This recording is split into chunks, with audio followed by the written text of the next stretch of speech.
पिताजी इस बार दिवाली पर अब तक क्यों नहीं आए हैं। उसकी माँ को पता चलता है कि उसका पति और उस बच्चे का पिता सीमा पर युद्ध के दौरान शहीद हो गया है, पर वो अपने बेटे को इस बात को नहीं कह पाती है। तो आइए सुनते हैं हृदय को झकझोर कर देने वाले इस गीत को। चारों तरफ उजाला पर अंधेरी रात थी, जो जब वो हुआ शहीद उन दिनों की बात थी। वो जब हुआ शहीद उन दिनों की बात थी। आंगन में बैठा बेटा माँ से पूछे बार बार, दीपावली पे क्यों न आए पापा अब की बार। दीपावली पे क्यों न आए पापा अब की बार। बेटा ये नहीं जानता कि उसके पिता अब लौटकर कभी वापस नहीं आएंगे। 2-3 दिन से वह अपनी माँ की स्थिति को देख रहा होता है, तो वह अपनी माँ से फिर से प्रश्न करता है, माँ क्यों न तूने आज भी बिंदिया लगाई है दोनों हाथ खाली न मेहंदी रचाई है दोनों हाथ खाली न मेहंदी रचाई है। बिछिया भी नहीं पाँव में बिखरे से बाल हैं, लगती थी कितनी प्यारी अब ये कैसा हाल है। लगती थी कितनी प्यारी अब ये कैसा हाल है। कुमकुम के बिना सूना सा लगता है श्रृंगार। दीपावली पे क्यों न आए पापा अब की बार। दीपावली पे क्यों न आए पापा अब की बार। बच्चा थोड़ी देर बाहर खेलने जाता है।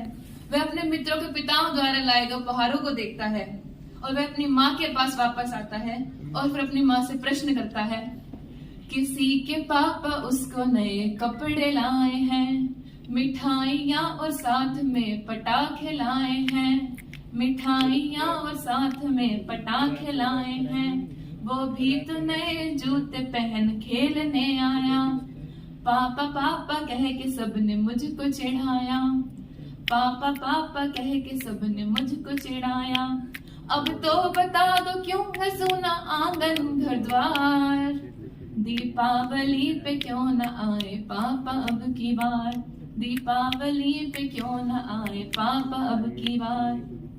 बेटा लगातार अपनी माँ से प्रश्न करता है, उसकी माँ उससे कुछ नहीं कह पाती, तो वह अब अपनी माँ से रूठ जाता है और कहता है, 2 दिन हुए हैं तूने कहानी न सुनाई, हर बार की तरह न तूने खीर बनाई। हर बार की तरह न तूने खीर बनाई।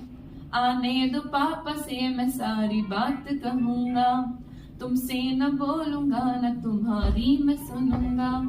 तुमसे न बोलूंगा न तुम्हारी मैं सुनूंगा। ऐसा क्या हुआ है कि बताने से है इनकार। दीपावली पे क्यों न आए पापा अब की बार। दीपावली पे क्यों न आए पापा अब की बार। विडंबना देखिए, पूछ ही रहा था बेटा जिस पिता के लिए जुड़ने लगी थी लकड़ियां उसकी चिता के लिए। पूछते पूछते वह हो गया निराश जब आंगन में आई उसके अपने पिता की लाश। बेटा थोड़ी देर उस लाश को देखता है, थोड़ी देर अपनी माँ को देखता है और फिर अपनी माँ को उत्तर देता है, मत हो उदास माँ मुझे जवाब मिल गया। मकसद मिला जीने का ख्वाब मिल गया। मकसद मिला जीने का ख्वाब मिल गया। पापा का जो भी काम रह गया है अधूरा, लड़कर के देश के लिए करूंगा मैं पूरा। लड़कर के देश के लिए करूंगा मैं पूरा। आशीर्वाद दो मकाम पूरा हो इस बार।